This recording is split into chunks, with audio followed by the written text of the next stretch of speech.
गंगा मेरी जटाओं से पृथ्वी पर बहती अवश्य, किंतु अंत में समुद्र में आके मिलना ही उसकी नियति है। उसी प्रकार संतान को भी अपने माता पिता से दूर जाके अपने लक्ष्य को प्राप्त करना होता है। के बिना जो भी प्राप्त होता है वो शुभ नहीं होता, वो सत्य नहीं होता।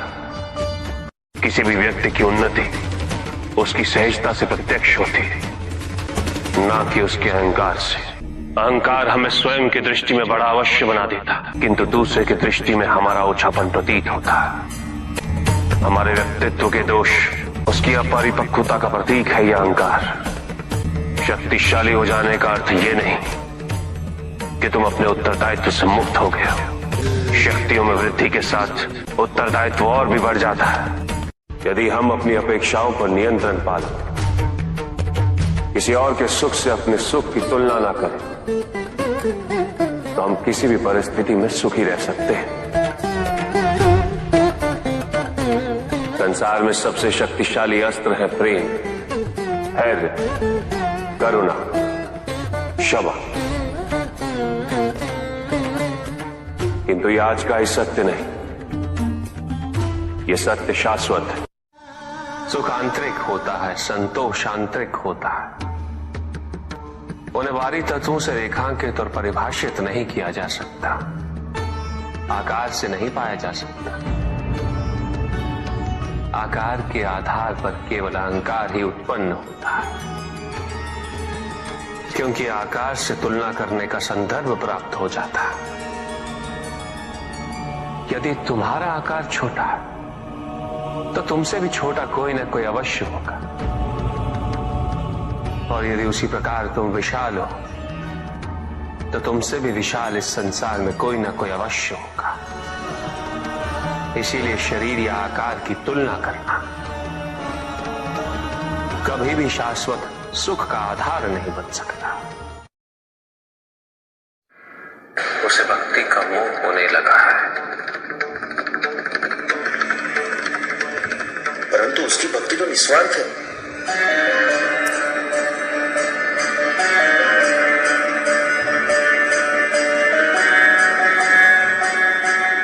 अवश्य गणेश, पुष्पदंत ने भक्ति के माध्यम से आज तक अपने लिए कोई कामना नहीं की। किसी भी प्रकार का लोभ नहीं है उसे, महत्वाकांक्षी भी नहीं है वो।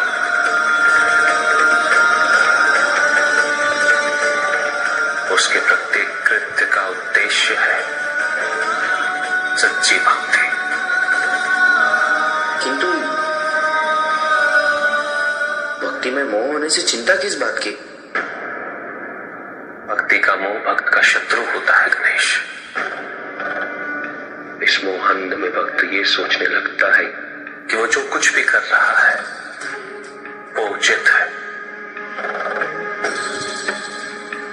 अनुचित कुछ भी नहीं। मोह वो तर्क विरोधी वृत्ति है गणेश, जो किसी सुचिता और पवित्रता का ध्यान नहीं रखती। वो उद्देश्य को भूल जाती है, और इस प्रकार वो प्रायः दोष का स्वरूप ले लेती है।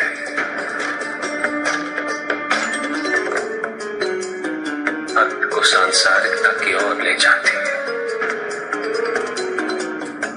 और सांसारिकता का आधिक्य बड़े से बड़े भक्त को तारकासुर, रावण और कुबेर में परिवर्तित कर देता है।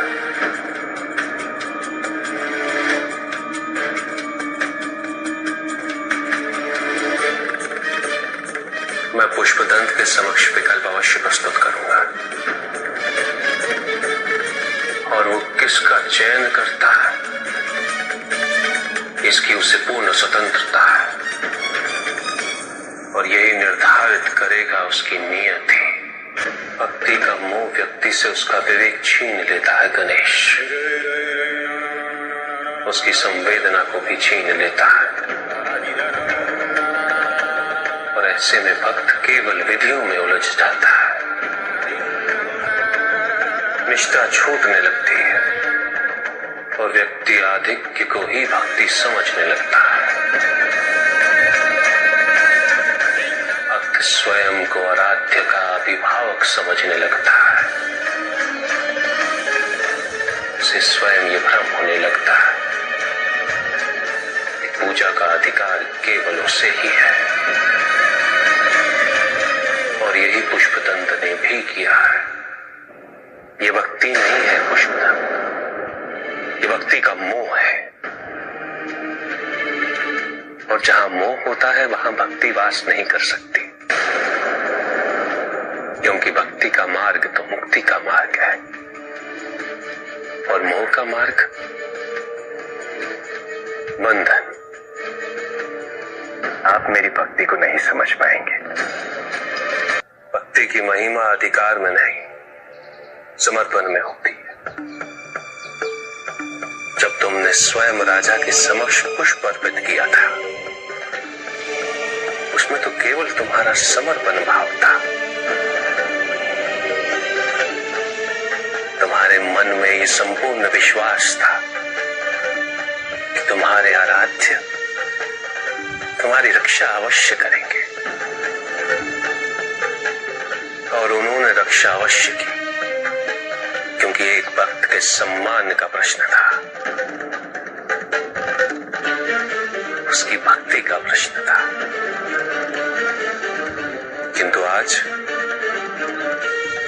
पुष्प अर्पित करते समय तुम्हारा भाव समर्पण का नहीं, नियंत्रण का है। तुम तो स्वयं महादेव से अपना सामीप्य सीधा सिद्ध करना चाहते हो। भक्त और भगवान के संबंध को बाहरी प्रमाण से परिभाषित करना चाहते हो। विचार करो पुष्पदंत, क्या स्वयं महादेव को यह स्वीकार हो सकता है? और ये शिवलिंग स्वयं अपने साथ यहां लाने से तुमने महादेव के अनेक भक्तों को दुखी किया है। यदि स्वयं महादेव का एक भक्त अन्य भक्तों के दुख का कारण बने, तो क्या महादेव स्वयं उससे प्रसन्न हो सकते हैं?